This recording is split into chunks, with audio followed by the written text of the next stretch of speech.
Before we start this tale that's been rotting in my soul for 23 years, let me ask you something.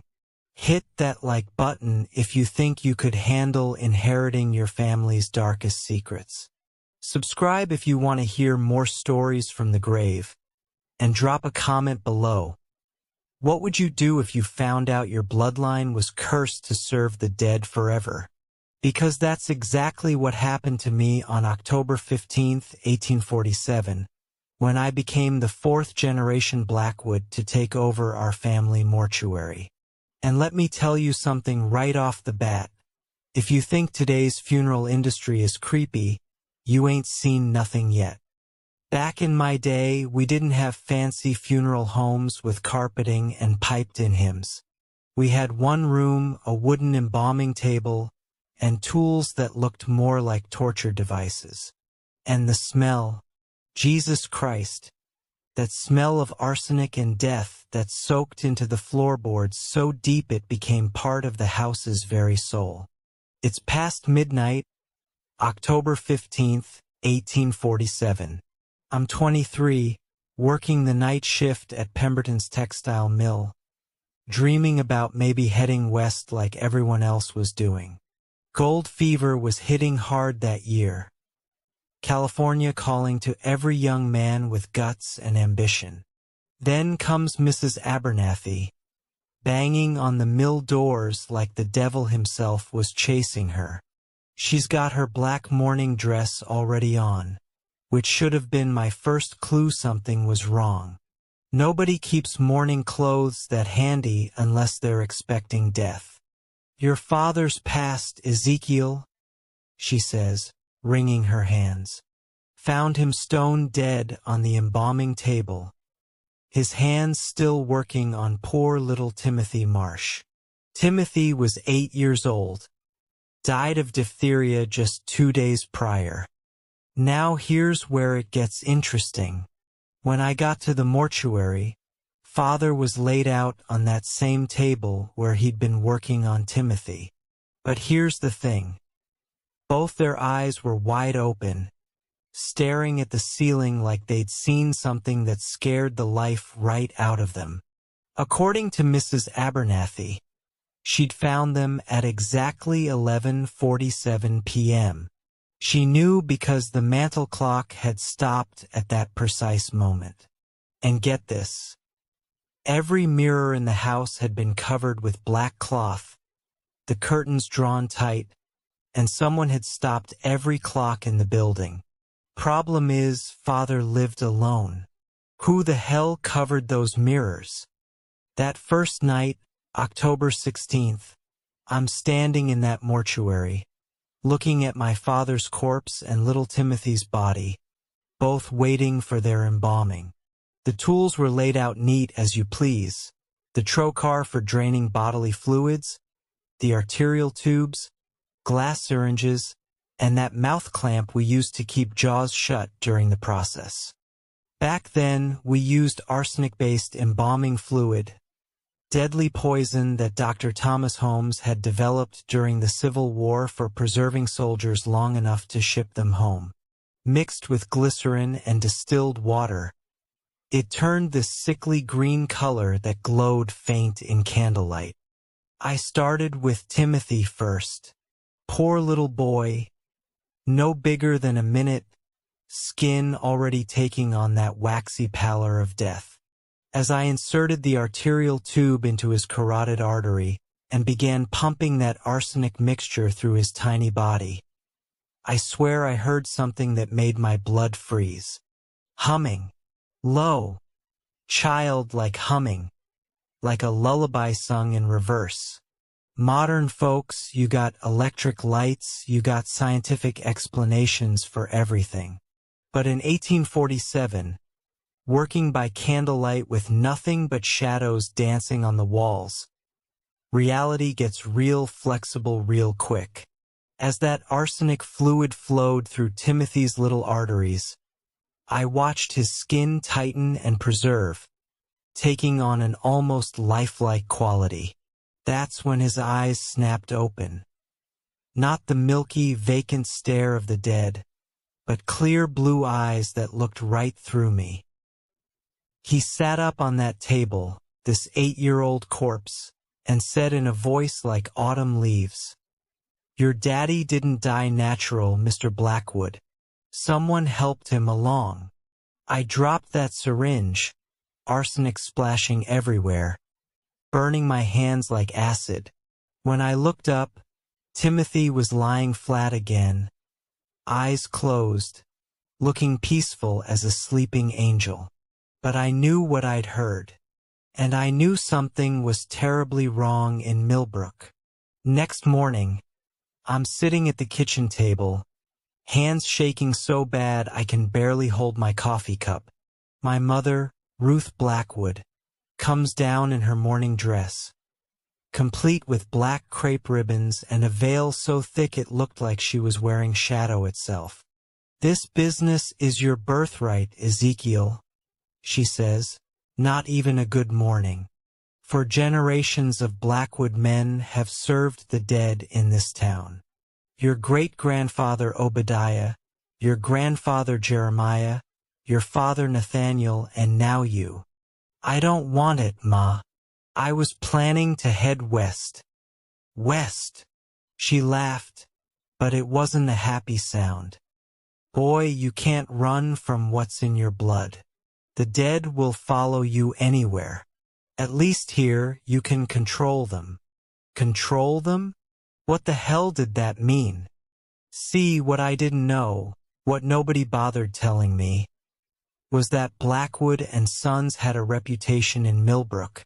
People talked, but only in whispers, only when they thought we couldn't hear.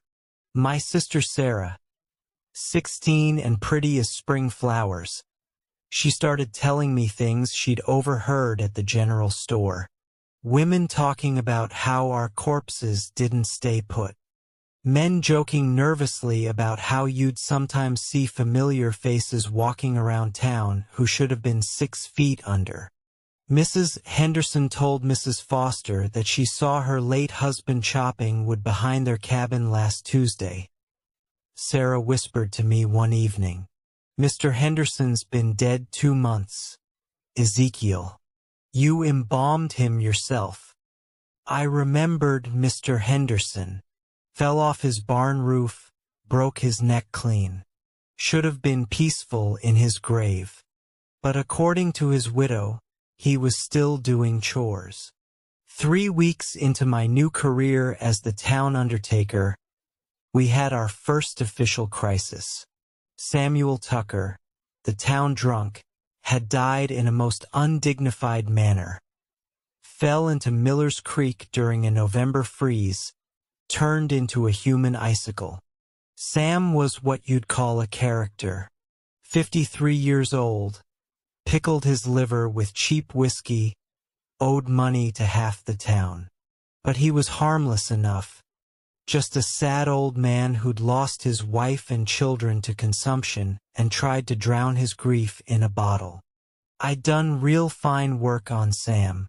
The arsenic had preserved him beautifully, skin-tight and natural-looking, better than he'd appeared in years.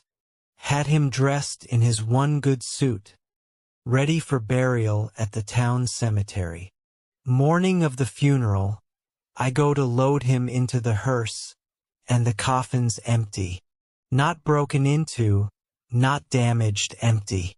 Like Sam had just sat up, climbed out, and walked away. Now, if this happened today, you'd have CSI teams, forensic investigators, security cameras recording every angle. But in 1847, Sheriff Dawson takes one look at that empty coffin, scratches his beard, and says, "Must be grave robbers. Medical school in Boston pays good money for fresh corpses." But here's what didn't add up. Sam was embalmed, pumped full of arsenic poison. Medical schools wanted fresh, unpreserved bodies for dissection. A corpse full of toxic chemicals was worthless to them. And there were no signs of break-in, no tool marks, nothing stolen except Sam himself. just wet footprints leading from the coffin to the back door, and then stopping at the threshold like he'd just vanished into thin air. That night, I decided to keep watch. Set myself up in the viewing parlor with my father's old musket and a bottle of whiskey. If someone was stealing bodies from my mortuary, I was going to catch them red-handed. Around midnight, I heard the front door open. No key turning, no lock breaking, just the soft creak of hinges like someone had opened it from the inside. I crept to the window and nearly dropped my gun at what I saw. Sam Tucker, in his burial suit, walking down Main Street clear as daylight. But here's the thing that made my skin crawl. He was glowing faint, like moonlight trapped under ice. He stopped right under the street lamp, turned, and looked straight at my window. When our eyes met, he tipped his hat like a gentleman and said in a voice that carried on the wind, "Evening, Mr. Blackwood. Fine night for the truth to come walking. Don't you think?" Then he was gone, disappeared into the fog like he'd never been there at all. But I knew what I'd seen, and I knew my family's mortuary business was about to get a whole lot more complicated. Next morning, I'm questioning my own sanity. Maybe it was the whiskey, maybe it was the stress of losing father, maybe I was just seeing things. But when I went down to check on Sam's coffin, there were muddy footprints on the floor, the same size and shape as the boots I'd put on his corpse. My sister Sarah found me sitting there, staring at those footprints like they held the secrets of the universe. "You saw him, didn't you?" she said, not even a question. "Saw who?" "Sam Tucker. He came to me in my dreams last night. Told me things, Ezekiel. Terrible things about how he really died." Sarah had always been sensitive, what folks today might call psychic. But back then we just said she had the sight. Could predict storms, knew when someone was about to pass, that sort of thing. But after father died, her gift got stronger. And stranger. She started spending time in the mortuary, just sitting beside whatever body I was working on, having conversations with empty air. At first, I thought it was her way of dealing with grief. But then she started telling me things. "Mrs. Patterson didn't die in her sleep like her son claims," Sarah told me one gray morning. "She was smothered with a pillow. He couldn't wait for his inheritance." "That's a serious accusation, Sarah." She told me herself. "They all tell me things, the dead. They remember everything about their final moments." Started paying closer attention to the bodies coming through my mortuary. When you're embalming someone, you see everything. Every bruise, every broken bone, every sign of violence. And I was beginning to notice a pattern. Mrs. Patterson had bruising around her nose and mouth, consistent with suffocation. Mr. Henderson's neck was broken, but the fracture pattern suggested he'd been pushed rather than fallen. Little Timothy Marsh? He had finger-shaped bruises on his throat, too small and precise for diphtheria to cause. In today's world, we'd call it forensic evidence. Back then, it was just the word of a grieving family against what a mortician might notice. And who's gonna believe the undertaker over respectable townsfolk? Word about the missing corpses spread through Millbrook faster than cholera. People started looking at me different. Not just the usual undertaker suspicion, but something deeper. Fear mixed with disgust. My childhood friend Tommy Henderson, he worked at Foster's General Store. When I went in for supplies, he wouldn't meet my eyes.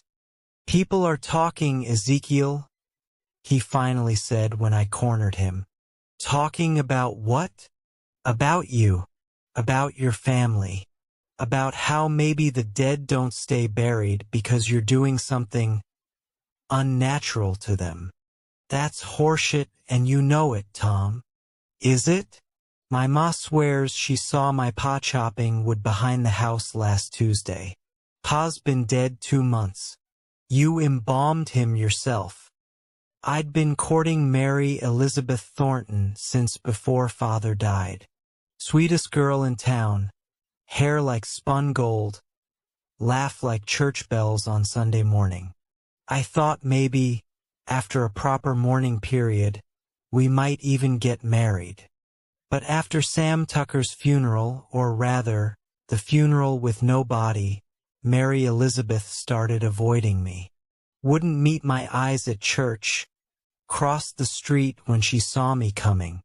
Finally caught up with her outside Pemberton's dry goods store. Mary Beth, what's wrong? Why won't you talk to me? She looked at me with these sad, scared eyes. Ezekiel, there's talk around town. People say you're cursed. That anyone who gets too close to you ends up joining the walking dead. You can't seriously believe, can't I? Your own corpses won't stay buried. Your sister talks to empty air. And you, she shuddered. You smell like the grave, Ezekiel. It's in your clothes, your hair, your very skin. Like death is claiming you piece by piece. After Mary Elizabeth walked away from me that afternoon, I understood what my father meant when he told me that morticians lived in the space between the living and the dead. We weren't fully part of either world. Started drinking heavy, not just the occasional whiskey to warm my bones, but serious drinking. Wake up with a bottle, go to bed with another. Only way I could numb the isolation, the fear, the growing certainty that something was terribly wrong with my family's legacy. Victorian folks had all sorts of superstitions about death.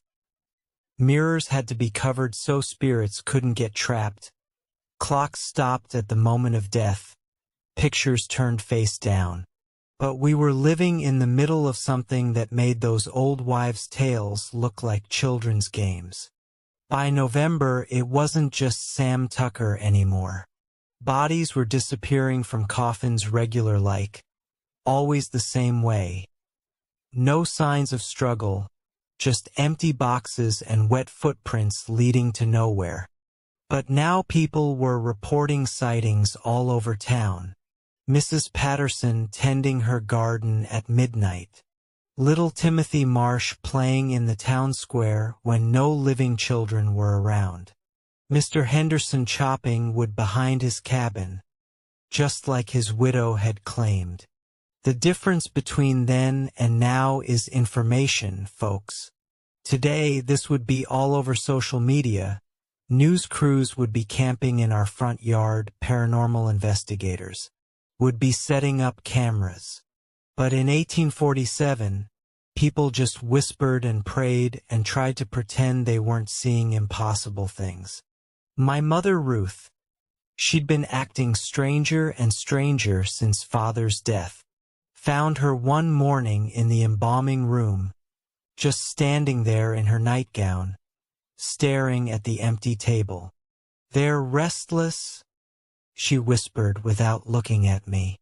More restless than I've ever seen them. Who's restless, Ma? The dead. They're trying to tell us something, Ezekiel. Something about why they can't rest. She finally turned to look at me, and I saw fear in her eyes. Your father knew. That's why someone killed him. Killed him? Ma! Father had a stroke. No stroke leaves a man's eyes wide open with terror. No stroke stops every clock in the house. Your father discovered something about the deaths in this town. Something someone didn't want known. And now they're trying to tell their stories the only way they can. That night, I decided to wait for them.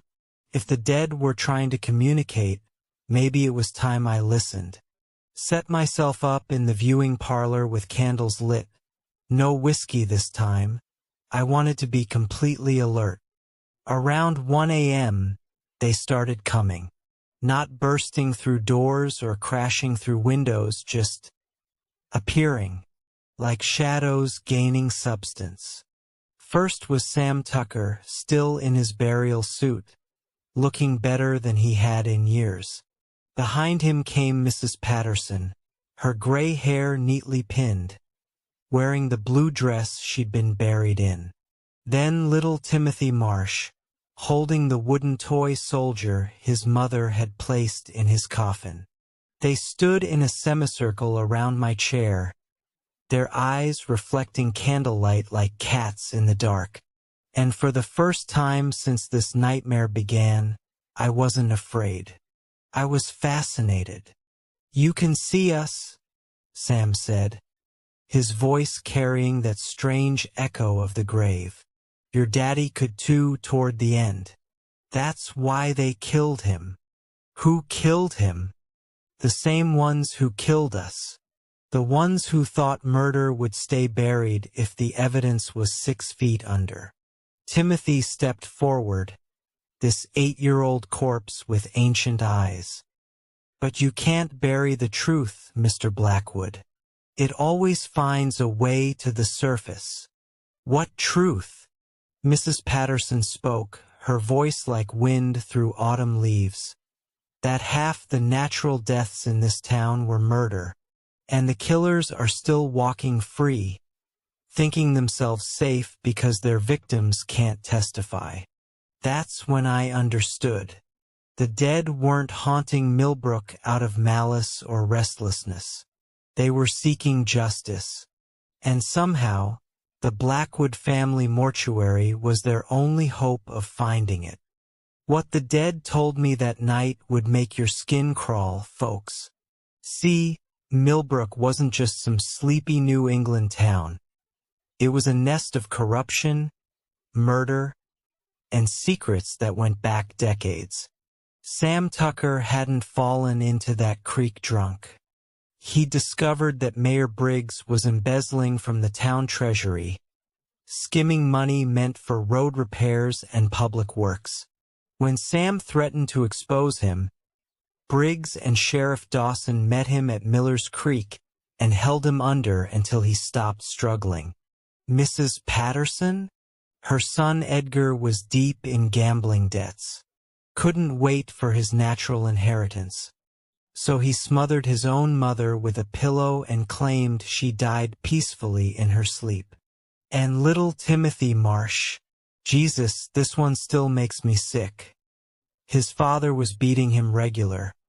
But when the boy threatened to tell the schoolteacher about the bruises, dear old dad strangled him and said it was diphtheria. Covered the finger marks with powder and nobody questioned it. Today we got DNA evidence, forensic pathology, victim advocacy groups.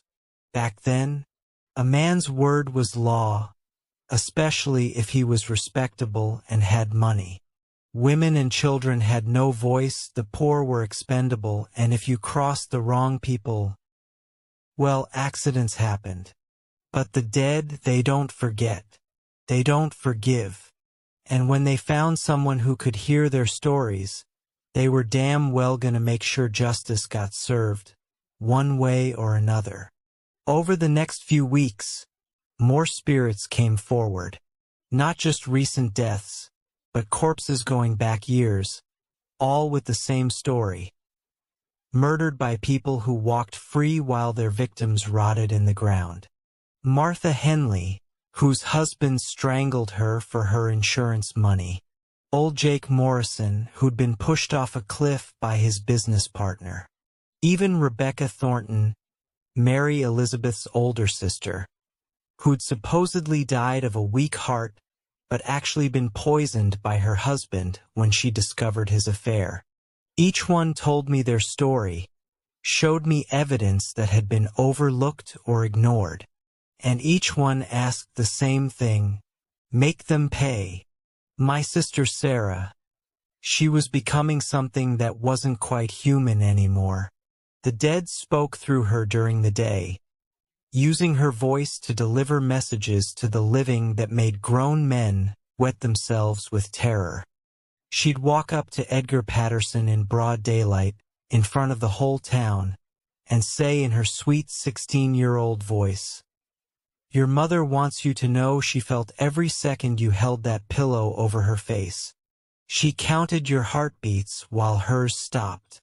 Or she'd approach Mayor Briggs at church and whisper loud enough for everyone to hear, "Sam Tucker says the money's hidden in a coffee tin under your kitchen floorboards.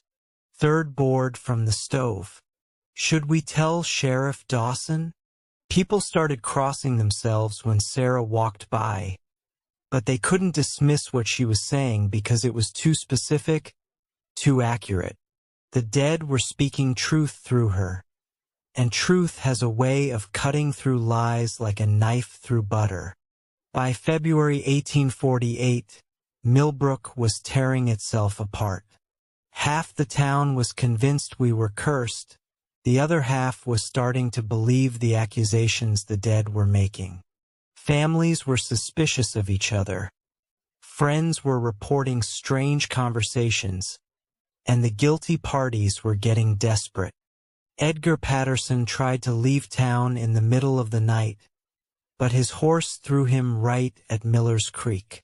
Found him there the next morning with his neck broken, just like he'd done to his mother, only this time the pillow was water and rocks. Mayor Briggs started drinking heavy, seeing Sam Tucker's corpse everywhere he went. Finally, he confessed publicly during Sunday service, sobbing like a child while he admitted to murder and embezzlement.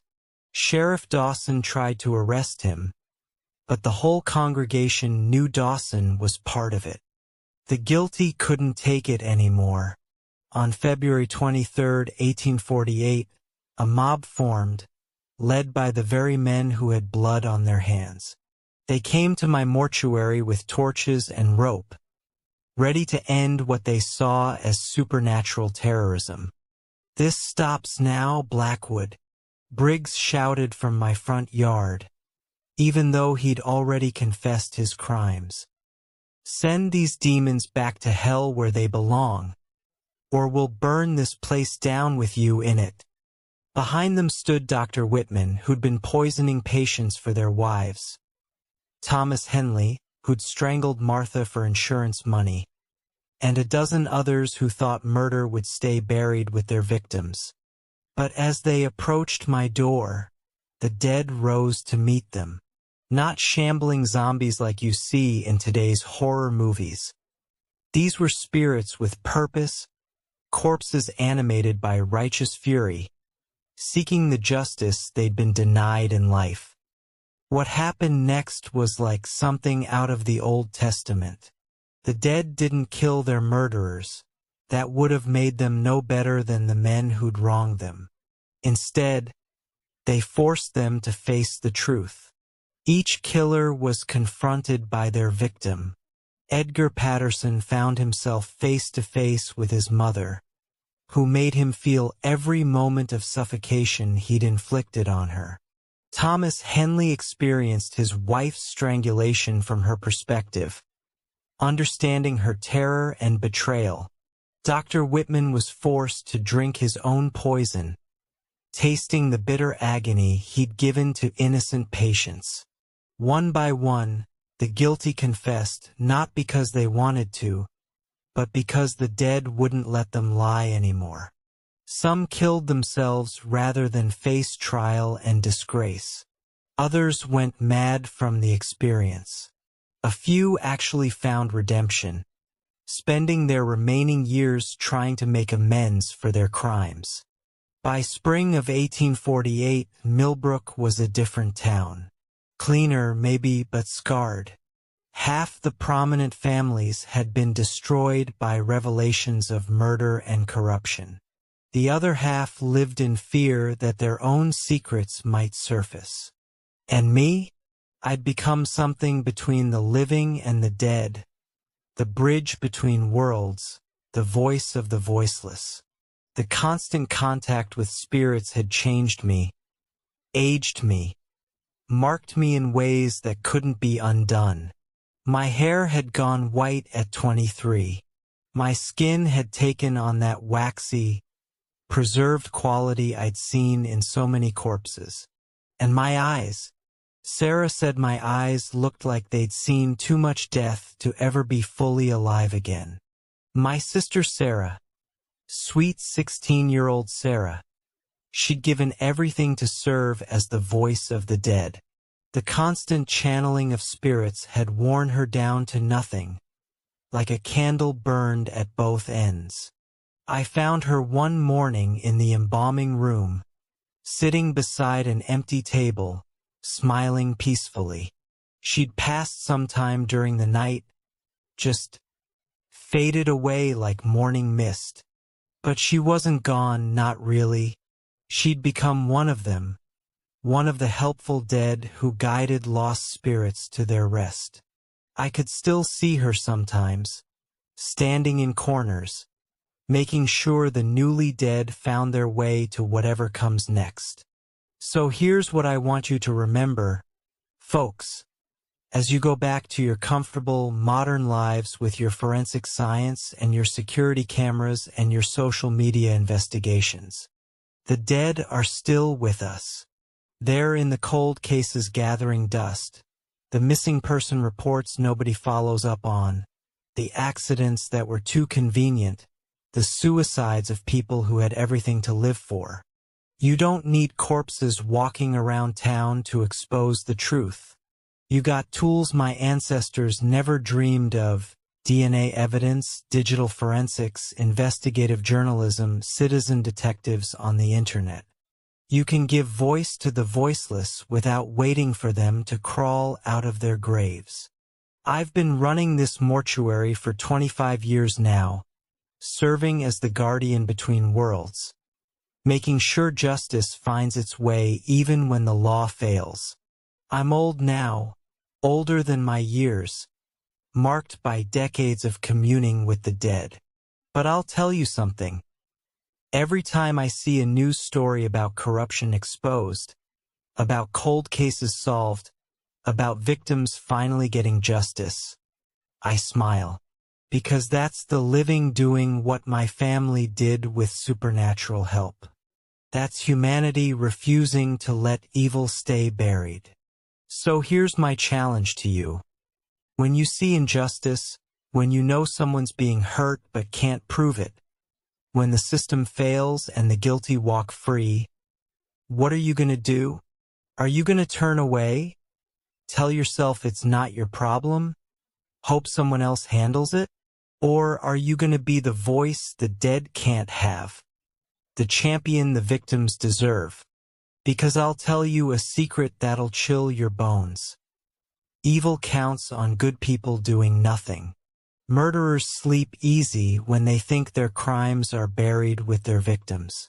Corruption thrives when decent folks look the other way. But the truth has a way of surfacing, friends, like corpses in a flood, like secrets in a small town, like justice delayed but never truly denied. And speaking of truth surfacing, I got one last confession to make. See, this whole story I've been telling you, about corpses walking around town, about spirits seeking justice, about supernatural intervention in human affairs. Maybe it all happened exactly like I said. Maybe I really can see the dead. Maybe they really do seek justice through the living. Or maybe I'm just a crazy old mortician who spent too many years alone with corpses, who drinks too much whiskey and sees things that aren't there, who's convinced himself that his family legacy is more important than it really is.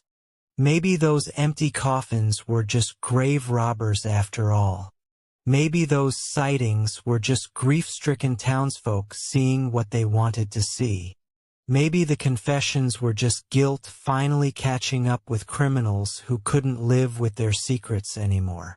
Now we're getting into the meat of it, folks. That spring of 1848, with half the town's dirty laundry aired out for everyone to see, I thought maybe things would settle down. Maybe the dead would rest easy now that justice had been served. Boy, was I wrong. See, what I didn't understand yet was that the Blackwood family curse went deeper than just being able to talk to recently murdered corpses. We were connected to every unquiet spirit that had ever passed through our mortuary, going back 3 generations. And they were all starting to wake up. Started having dreams about my father. Not peaceful dreams where he gives me fatherly advice. Oh no, these were instruction manuals from beyond the grave. He'd appear in my embalming room at exactly 11:47 p.m., the time of his death, and teach me techniques that weren't in any medical textbook. Don't preserve them too well, son, his ghost would whisper as he guided my hands. The flesh needs to decay just enough for the spirit to slip free when justice calls. Too much arsenic and you trap them forever. Too little and they rot before they can tell their stories. I'd wake up in cold sweats, my hands still smelling of chemicals I hadn't touched, knowledge in my head that I'd never learned. It was like my father was downloading his experience directly into my brain, preparing me for something bigger than small-town murder scandals. That's when I found the real family archives, hidden behind a false wall in the basement, wrapped in oiled cloth that stunk of grave dirt and time. 3 generations of Blackwood morticians had kept detailed records, not just of who they'd embalmed, but of what the dead had told them. My great-grandfather Obadiah's journal, dated 1785, started with this chilling entry. The Indian spirits were here first. They know the old ways, the paths between life and death. They taught me that some deaths create wounds in the world itself, tears that won't heal until the truth bleeds through. Grandfather Jeremiah wrote about the Revolutionary War dead, soldiers who'd been murdered by their own officers for their pay, who walked the battlefields until their killers faced judgment. Father's journal. Jesus, Father's journal was mostly blank, like he'd been afraid to write down what he was seeing. Except for one entry, dated just a week before his death. They're all connected. Every suspicious death in Millbrook for the past 60 years. Someone's been orchestrating this, using our family as unwitting accomplices. The preserved dead remember everything, and they're starting to remember him. That's when I understood why Father had died. He'd figured out that someone had been using the Blackwood mortuary as cover for systematic murder, knowing that suspicious deaths would be blamed on our family's supernatural reputation rather than investigated properly. But who? Who had that kind of influence, that kind of power, that kind of patience to orchestrate decades of murder?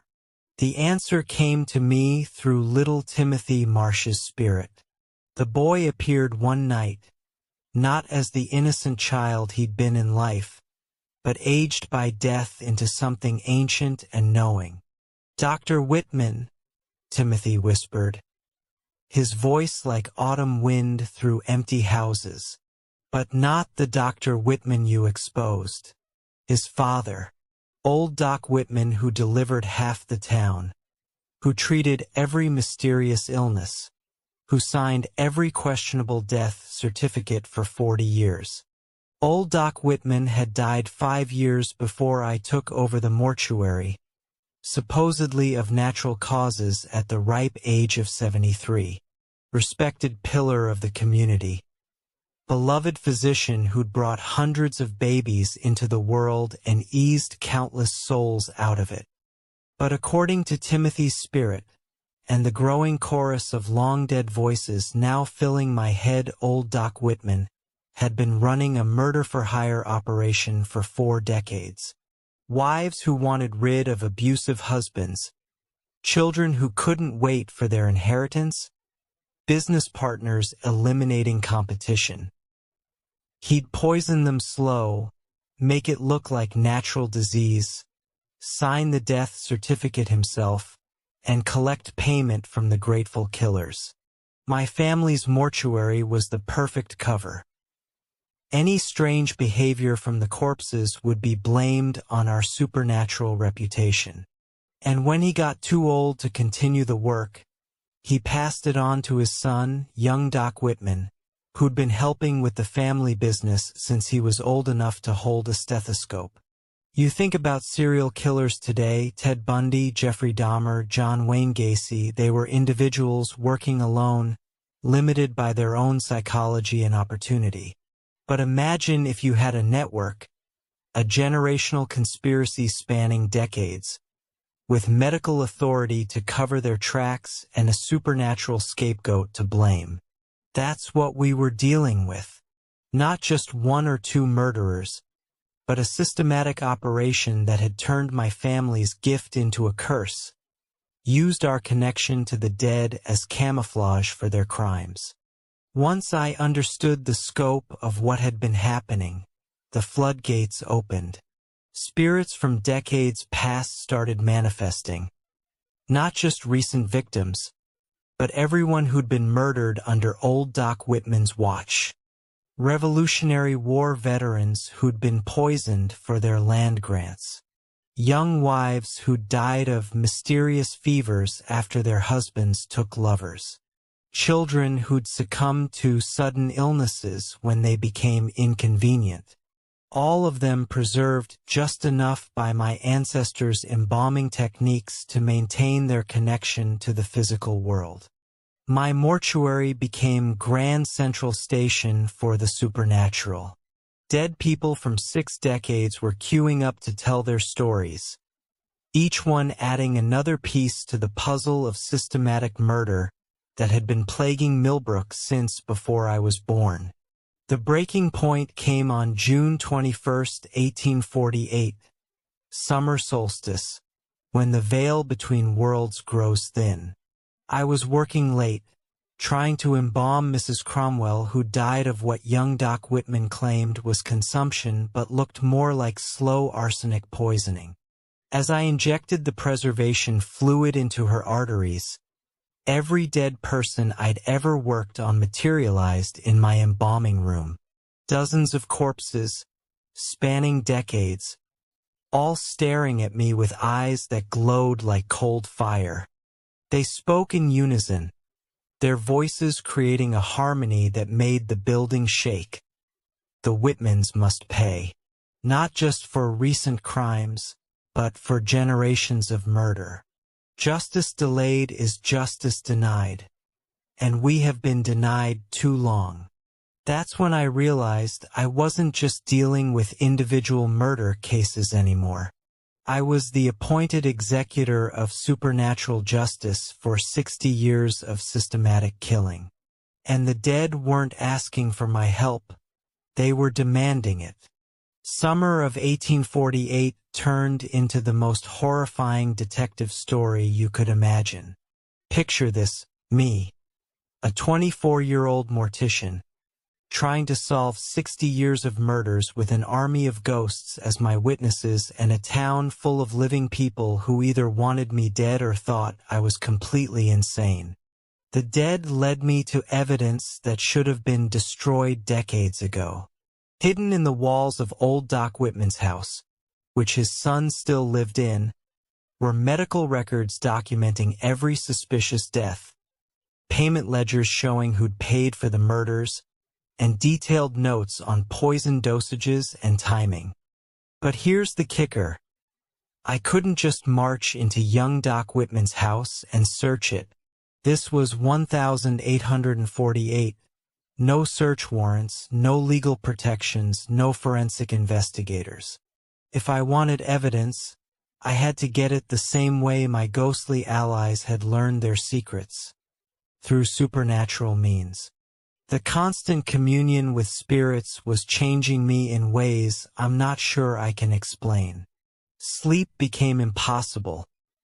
Every time I closed my eyes, I'd see through the eyes of murder victims, experiencing their final moments over and over. Eating became difficult. Food tasted like grave dirt and embalming fluid. My reflection in mirrors started showing things that weren't there. Sometimes I'd see my father standing behind me. Sometimes random corpses I'd embalmed. Sometimes shadows that moved independently of my body. Sarah's spirit told me I was becoming a bridge between worlds, and bridges belong fully to neither side. The townspeople could see the change too. Children would cry when I walked by. Dogs would howl and hide. Even the horses pulling the funeral hearses would shy away from me, like they could smell death clinging to my soul. Finally decided to confront young Doc Whitman directly. Found him in his office on a September evening, updating his ledgers by lamplight. He looked up when I entered, and I saw fear flicker across his face. Not surprise, but recognition. "Ezekiel Blackwood," he said, setting down his pen with steady hands. "I've been expecting you." "Have you now?" "Oh yes. Your father came to see me with similar accusations just before his unfortunate stroke. Amazing how much stress can affect a man's heart, isn't it?" That's when I knew for certain that father had been murdered. Young Doc Whitman was admitting it without saying the words, confident that no one would believe a crazy mortician over a respected physician. "The dead tell interesting stories, Doc," I said, settling into the chair across from his desk. "Amazing how much they remember about their final moments." He laughed, but it was a nervous sound. "Come now, Ezekiel. You don't seriously expect me to believe you can speak with corpses. Mrs. Henderson says hello. Wants you to know she remembers the taste of the mercury you put in her tea. Took 3 months to kill her, didn't it? Slow and painful, just like her husband requested." The color drained from his face like water from a broken bucket. "Old Jake Morrison wants you to know he felt every bone break when your patient's husband pushed him off Widow's Point. And little Emma Cromwell? She's very upset about the rat poison you diagnosed as stomach flu. You gotta understand, folks, today's medical system has safeguards. Multiple doctors review cases. Autopsies are performed routinely. Death certificates require detailed cause-of-death analysis. But in 1848, if the town doctor said someone died of natural causes, that was gospel truth.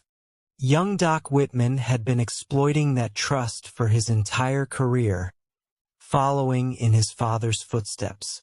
Murder was his side business, and medicine was his perfect cover.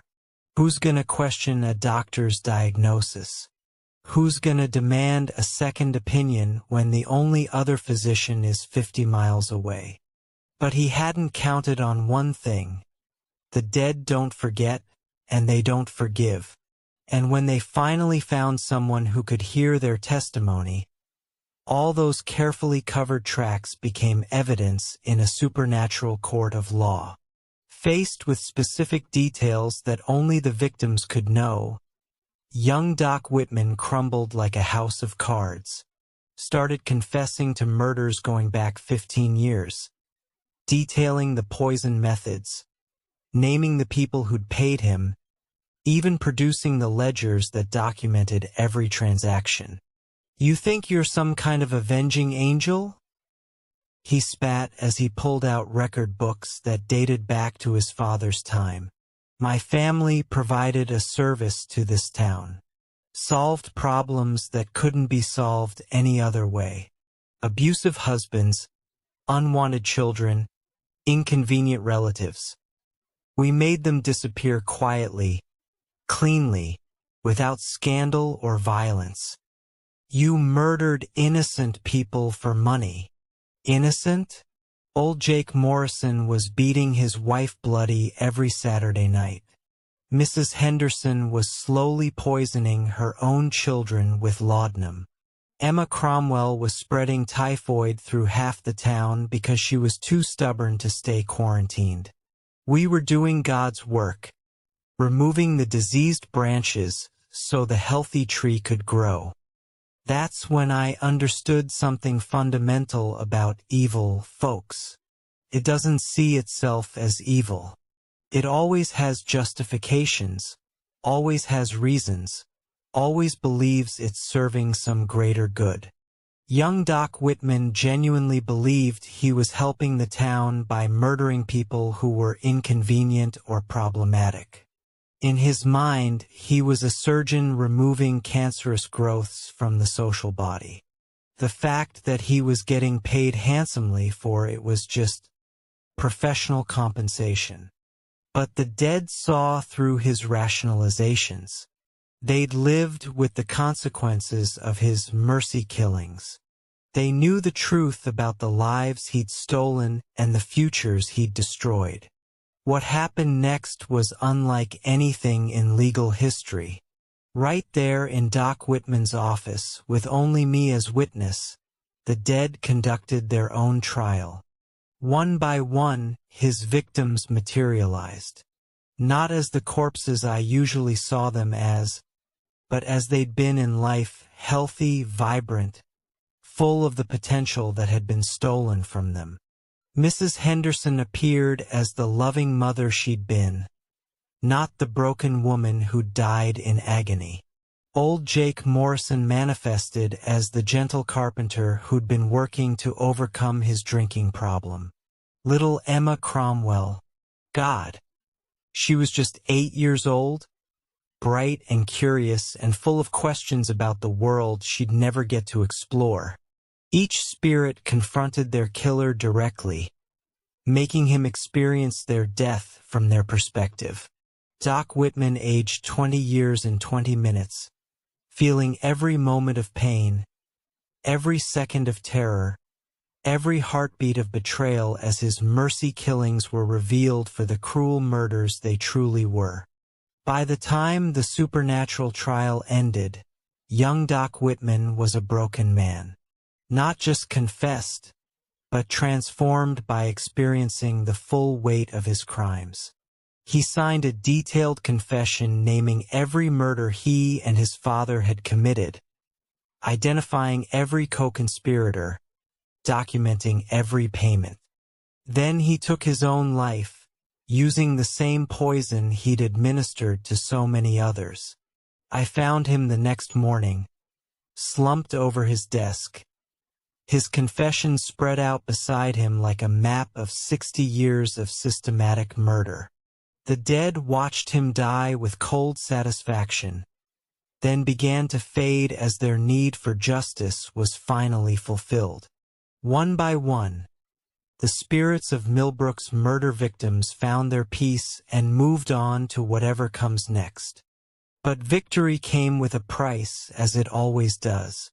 I'd been changed by months of channeling supernatural justice, of serving as the bridge between worlds. My hair had gone completely white. My skin had taken on that waxy, preserved quality of the corpses I worked with, and my eyes... Folks said my eyes looked like they'd seen too much death to ever be fully alive. The town of Millbrook was clean now, purged of its generational corruption, but it was also traumatized. Half the prominent families had been destroyed by the revelations in Doc Whitman's confession. The other half lived in fear that more secrets might surface. And me?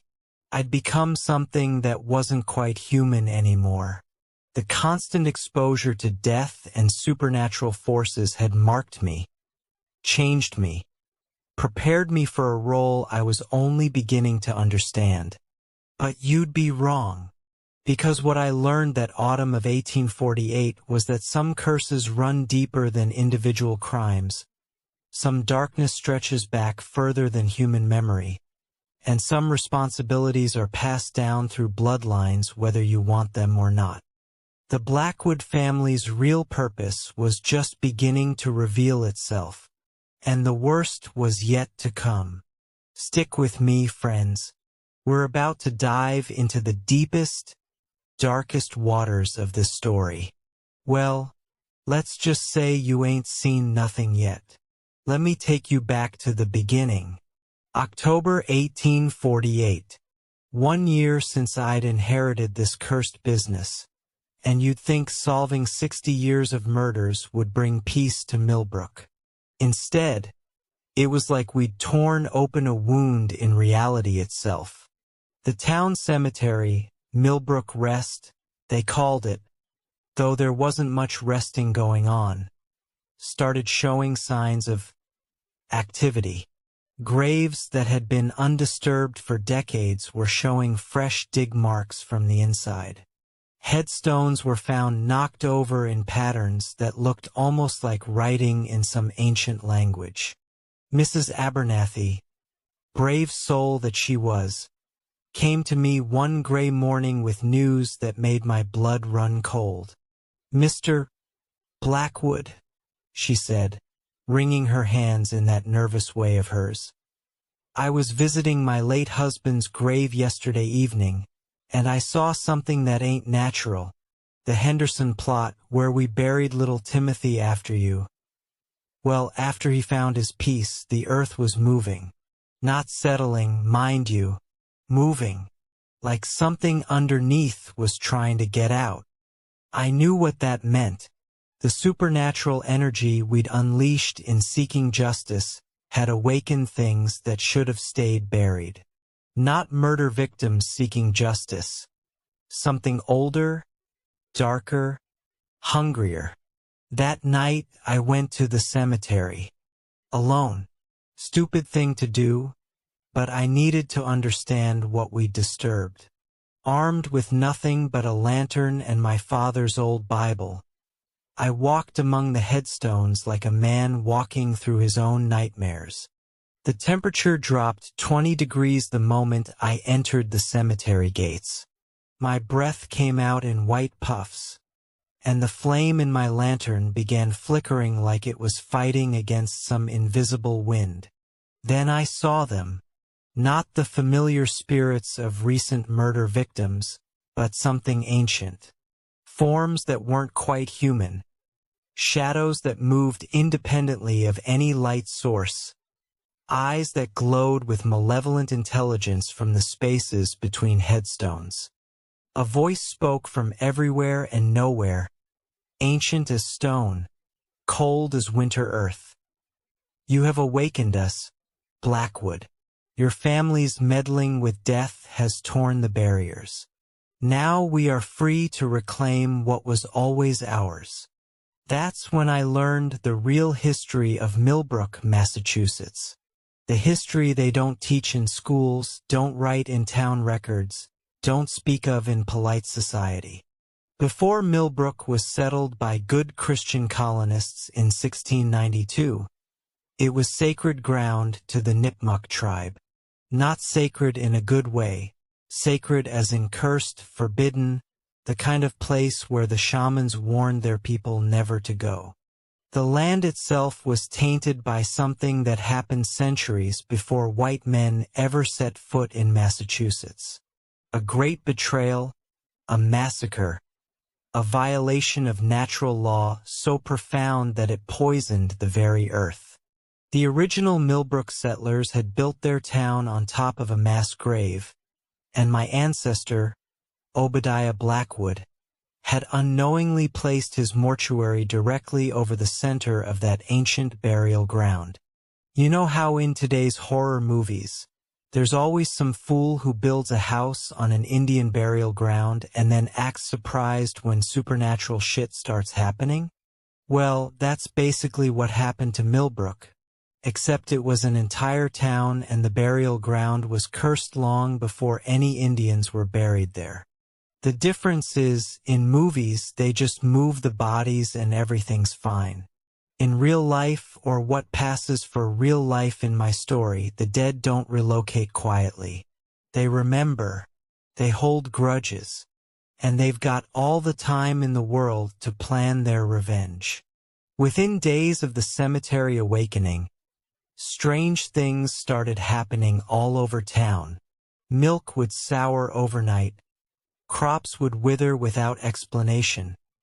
Newborn animals would be born twisted and wrong. People reported seeing figures in their houses at night. Not the spirits of murdered relatives seeking justice, but something else entirely.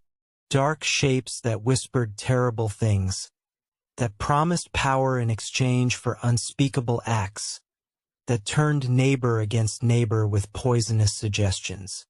The church bells started ringing at midnight with no one pulling the ropes. Wells that had provided clean water for generations suddenly ran black. And the temperature, the temperature in Millbrook dropped 10 degrees and stayed there, like winter had decided to take up permanent residence. Reverend Caldwell, the man who tried to help me understand what was happening to the town, he was the first to fall completely under the influence of whatever we'd awakened. Found him one Sunday morning in his pulpit, giving a sermon to an empty church. But he wasn't preaching from the Bible. He was reading from some leather-bound book written in a language that hurt your ears to hear. When I approached him after the service, his eyes had gone completely black. Not just the pupils. The entire eye, like looking into deep water at midnight. "Ezekiel Blackwood," he said in a voice that wasn't quite his own. "Your family has served us well, knowingly or not. Every corpse you've preserved, every spirit you've awakened, has fed our strength. Now it's time to complete the work your ancestors began." What work? The great opening. The final tearing of the veil between life and death. Your bloodline was chosen for this purpose long before you were born. Your family's gift isn't a blessing. It's a breeding program. And you, Ezekiel, are the culmination of that program. That's when I understood the true horror of my situation. My family hadn't been blessed with the ability to communicate with the dead. We'd been cultivated, bred like livestock, to serve as conduits for something ancient and evil.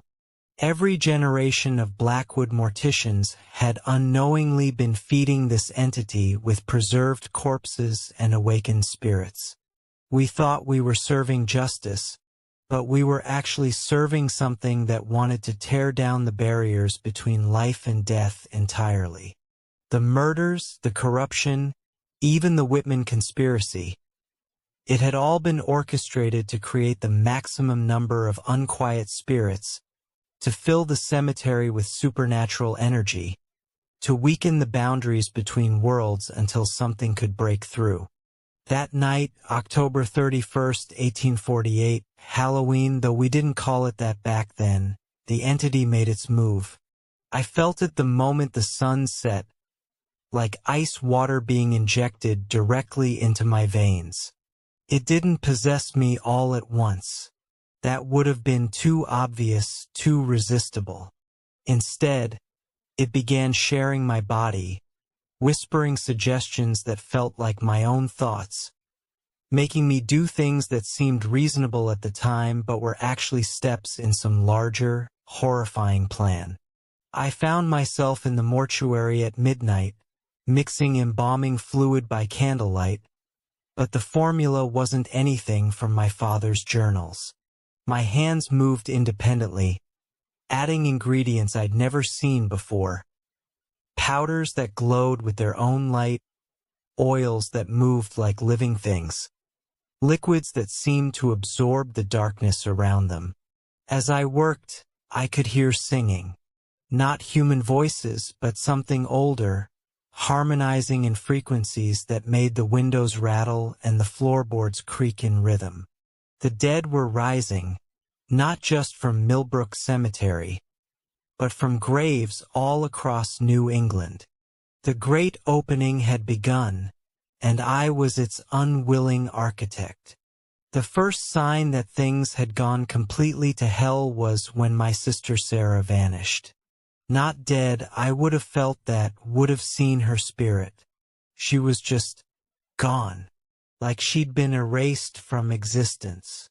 I searched everywhere, the mortuary, the town, the surrounding woods, asked everyone in Millbrook if they'd seen her. But here's the thing that made my skin crawl. After 3 days, people started acting like Sarah had never existed at all. "Sister," Mrs. Abernathy said when I asked if she'd seen Sarah. "Mr. Blackwood, you don't have a sister. You've been living alone in that mortuary since your father passed." "What about Sarah, my 16-year-old sister? Blonde hair, blue eyes, talks to corpses." "I think you've been working too hard, dear. Perhaps you should see Dr. Richardson in the next town over." But I remembered her. I could still smell her lavender soap in the house, still see the indent in her pillow where she'd slept. The entity was erasing her from everyone's memory but mine, and I couldn't figure out why. The answer came to me through my father's ghost, who appeared more solid and real than he ever had before. The supernatural energy filling the town was making the dead more powerful, more present. "Sarah isn't gone, son," he told me as we stood in her empty bedroom. "She's been taken. The entity needs a pure vessel for the final ritual. Someone connected to our bloodline but not contaminated by years of handling corpses." Where is she? Between worlds, suspended in the space where life meets death, being prepared for her role as the gateway. When the time comes, she'll be the door through which the ancient dead will pour into our world. How do I get her back? Father's expression grew grim. You don't. The ritual is already in motion. The only choice left is whether you'll help it along willingly or be forced to watch as it happens anyway. My mother Ruth, poor woman, she'd been fighting the entity's influence longer than any of us.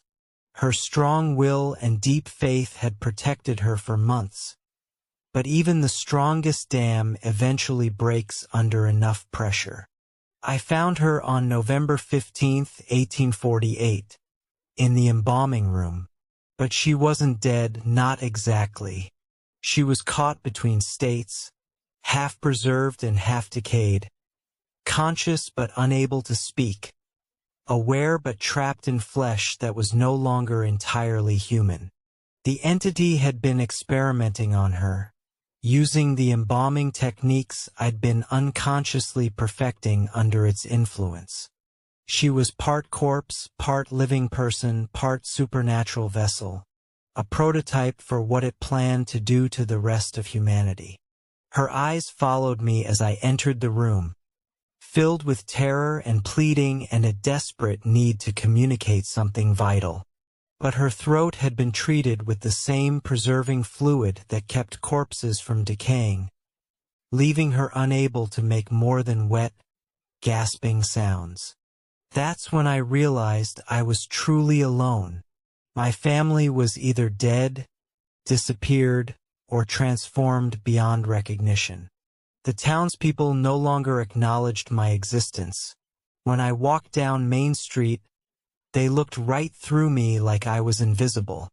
The entity had isolated me completely, cutting off every human connection, every source of support or comfort. I was trapped in that mortuary with nothing but corpses for company and a supernatural parasite sharing my mind. I started talking to the bodies on my embalming table, having full conversations with corpses that couldn't respond. It was either that or go completely insane from loneliness. Well, more insane than I already was. You know how in today's world, people talk about being canceled or ghosted? How social media can make someone invisible overnight? How digital isolation can destroy a person's sense of reality? That's kind of what was happening to me, except instead of losing followers, I was losing my basic existence in other people's awareness. The difference is today's isolation is psychological. What I was experiencing was supernatural erasure, being slowly deleted from reality itself, one memory at a time, one relationship at a time, until I existed only in the spaces between life and death. December 1st, 1848.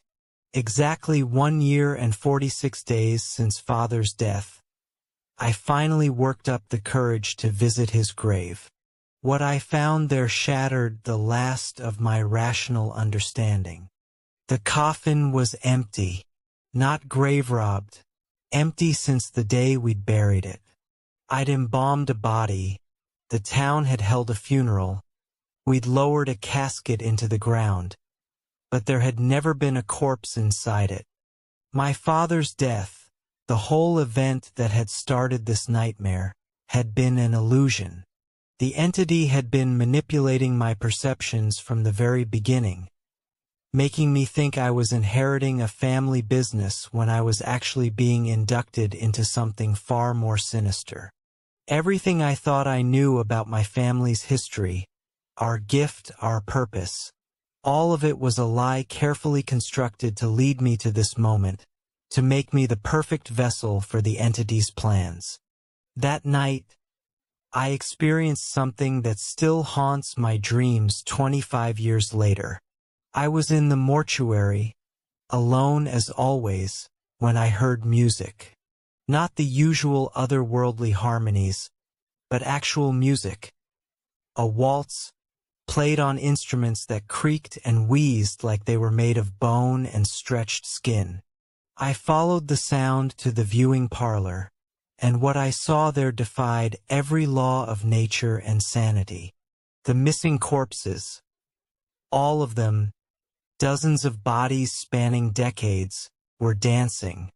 Sam Tucker waltzing with Mrs. Patterson, little Timothy Marsh spinning in circles with Emma Cromwell, Revolutionary War veterans partnering with recent murder victims, all moving in perfect synchronization to music that seemed to come from the walls themselves. They were celebrating the approach of the great opening, the moment when death would claim dominion over life, when the ancient entity would finally break free of its earthly prison and remake the world in its own image. As I watched the dance of the dead, I felt the last of my humanity slip away. The entity had been slowly replacing my thoughts with its own, my memories with its ancient experiences, my will with its malevolent purpose. I was no longer Ezekiel Blackwood, reluctant mortician. I was becoming something else entirely. A hybrid being, part human, part supernatural conduit, designed specifically to open the final gateway between worlds. The dancing corpses turned to look at me with eyes that glowed like candle flames, and in unison they spoke with voices like autumn wind. "Welcome home, brother. The time has come to complete your purpose. The living world ends tonight." I opened my mouth to protest, to resist, to maintain some shred of my original identity. But what came out wasn't my voice at all. It was the voice of something ancient and hungry, something that had been waiting centuries for this moment. Yes, I heard myself say, let us begin the great opening. Let us wake the sleeping dead and claim what has always been ours. And as those words left my lips, every corpse in New England opened its eyes. November 1st, 1849. All Souls' Day, though there was nothing sacred left about it. The entity had spent a full year using my body to perfect its ritual, turning me into a supernatural broadcast antenna to wake the dead across 6 states. What followed wasn't a zombie apocalypse like you see in modern movies. These weren't shambling, mindless corpses. These were the preserved dead, maintained by generations of careful embalming, animated by centuries of accumulated supernatural energy, and guided by an intelligence far older than human civilization. They rose from graves, crawled out of mausoleums, broke free from coffins buried deep in the earth. But they didn't attack the living, not yet. They simply stood, silent and patient, waiting for the final command that would remake the world. Sheriff Dawson's replacement, a young man named Coleman who'd come from Boston specifically to investigate the Millbrook mysteries, arrived at my mortuary with a dozen armed men and a warrant to search the premises. What they found defied explanation. Every coffin was empty, every grave had been disturbed from within, and every corpse that should have been safely buried was missing. The entire death record of Millbrook for the past 60 years had been erased, not from the books, but from reality itself. "Where are the bodies, Blackwood?" Sheriff Coleman demanded, his voice shaking with barely controlled terror. By then, I was more entity than human, my consciousness buried beneath layers of supernatural influence. When I spoke, it was with the voice of something ancient. They took themselves away. I only watched. That's impossible. Dead bodies don't just walk away. Don't they? Look around you, Sheriff. Look at your own reflection in that mirror and tell me what you see. Sheriff Coleman looked into the antique mirror hanging on my mortuary wall, and what he saw there made him stagger backward in horror. His reflection showed not a living man, but a corpse, pale, waxy skin, sunken eyes, the unmistakable appearance of someone who'd been dead for weeks. "We've all been dead for some time now," I explained with inhuman calm. "The great opening doesn't just wake the buried dead. It reveals the truth about the living. This entire town, everyone in it, died the day the ancient entity was awakened.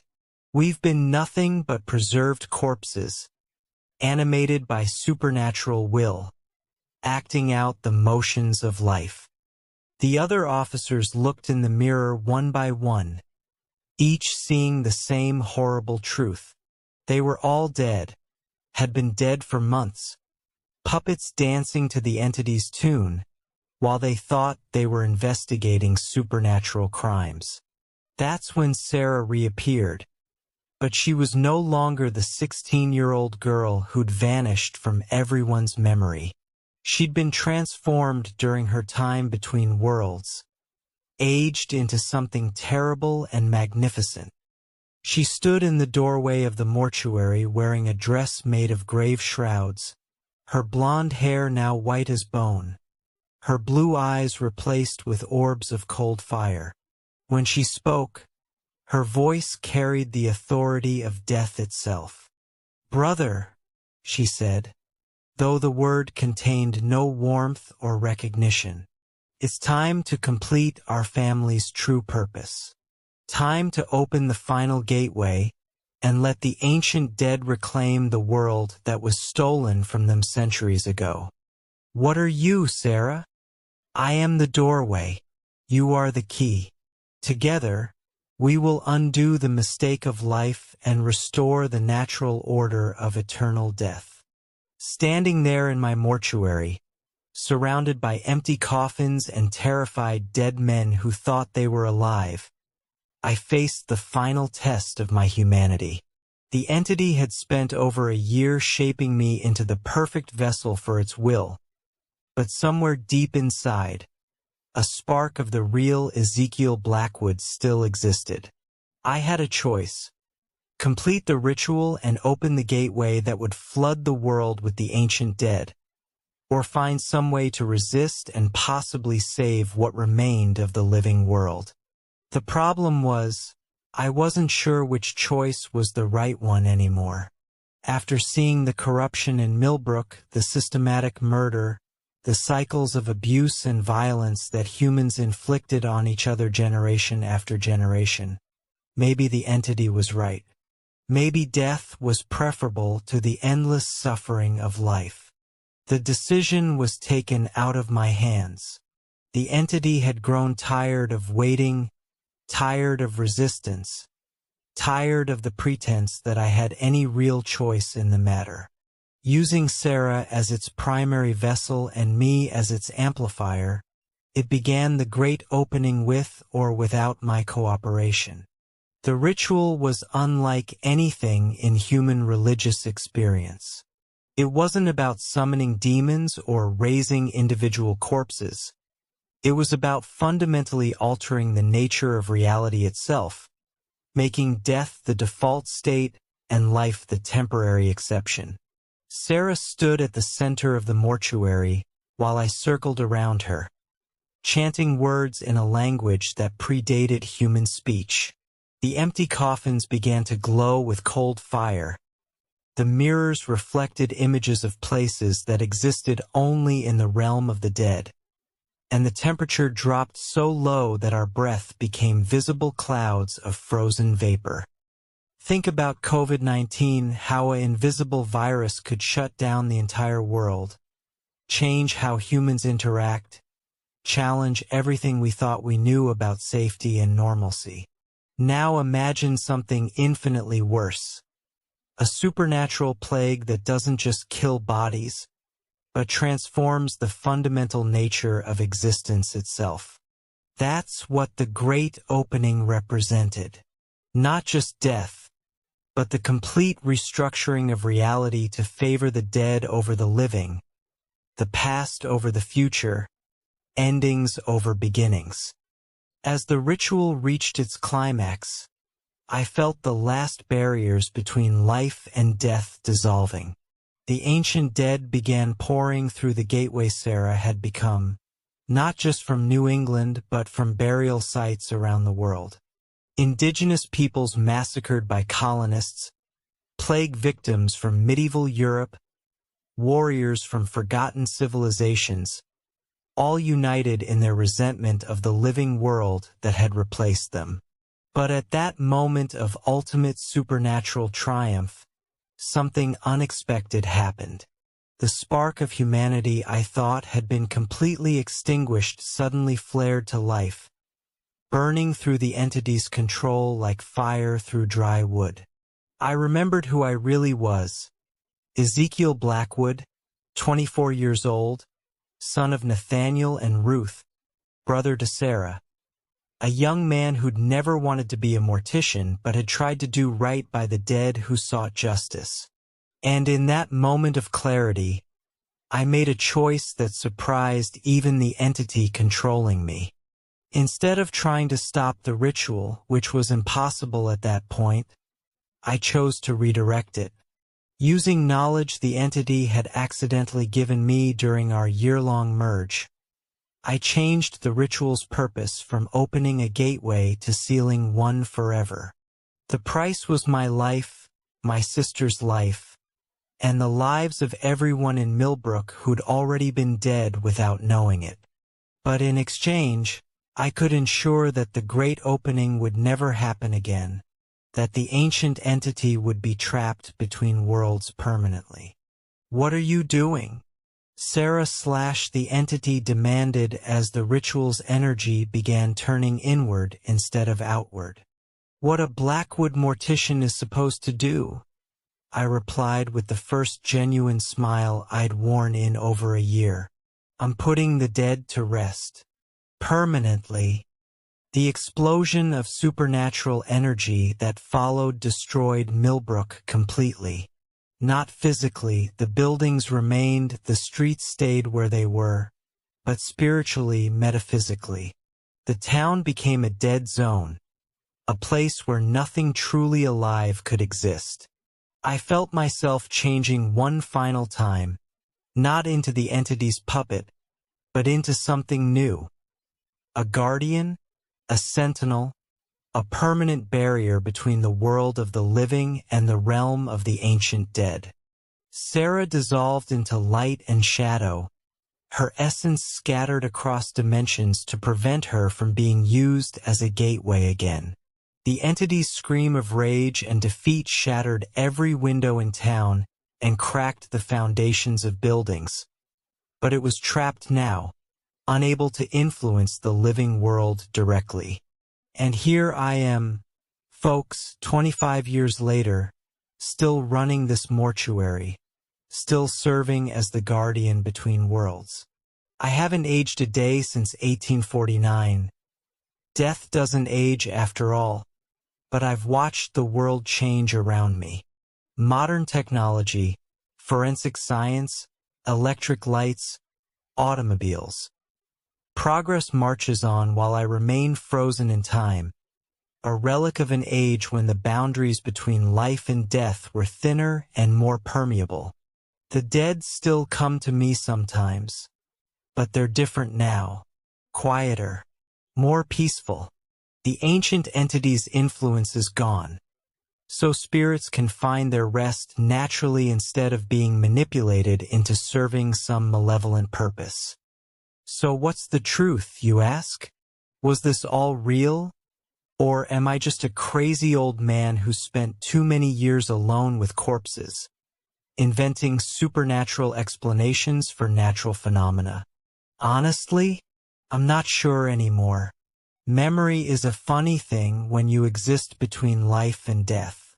Sometimes I think I remember Sarah clearly. Other times I wonder if I really did have a sister, or if loneliness created her in my mind. Maybe the Whitman conspiracy was real. Maybe it was just small-town corruption blown out of proportion by grief and isolation. Maybe the dead really walked the streets of Millbrook. Or maybe I was just seeing what I needed to see to make sense of senseless tragedy. But here's what I know for certain.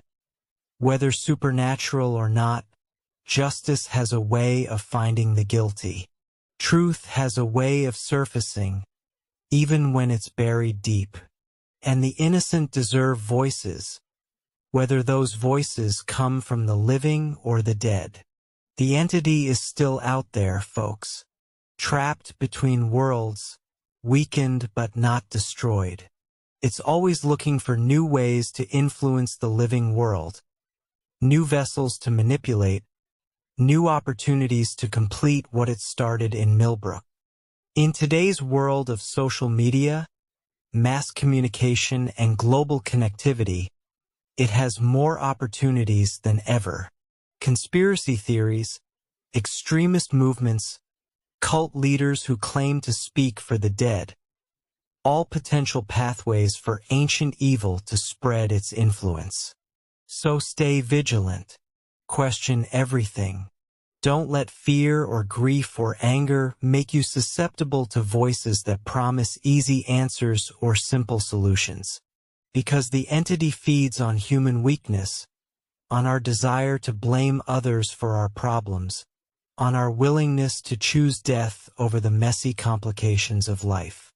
Whether you believe my story or not, whether you think I'm sharing supernatural truth or the delusions of a madman, remember this.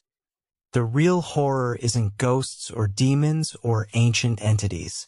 The real horror is what humans do to each other when they think no one's watching, when they believe they can escape consequences, when they convince themselves that cruelty is justified. The dead don't need supernatural powers to haunt us.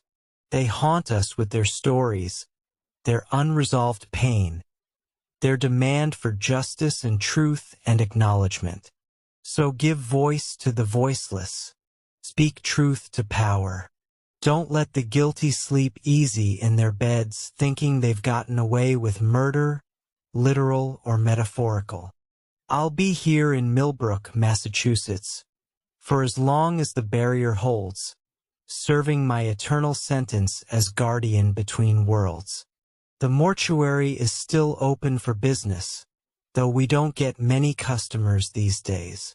If you're ever driving through New England and see a sign for Millbrook, a town that doesn't appear on most maps anymore, stop by. I'll be here, waiting by candlelight, ready to hear the stories of the dead and ensure they find their proper rest. Because that's what morticians really do, folks. We don't just preserve bodies. We preserve stories, memories, the final truth of who someone was and how they lived and died. And sometimes, if we're very lucky or very cursed, we make sure those stories are heard by the people who need to hear them most. If this tale has touched something in your soul, if it's made you think about the secrets hiding in your own community, if it's reminded you that justice delayed is justice denied, then hit that like button and share the story with others who might need to hear it. Subscribe for more tales from the borderlands between life and death, and drop a comment below. What secrets do you think are buried in your hometown? What voices have been silenced that deserve to be heard? How far would you go to ensure justice for the forgotten dead? Remember, whether you believe in ghosts or not, the dead are always with us. In our memories, our guilt, our unfinished business, our desire for truth and reconciliation. Don't let them down. Sleep well, friends. And remember, in Millbrook, Massachusetts, the dead never really rest. They're just waiting for someone brave enough to listen to their stories. And now you've heard mine.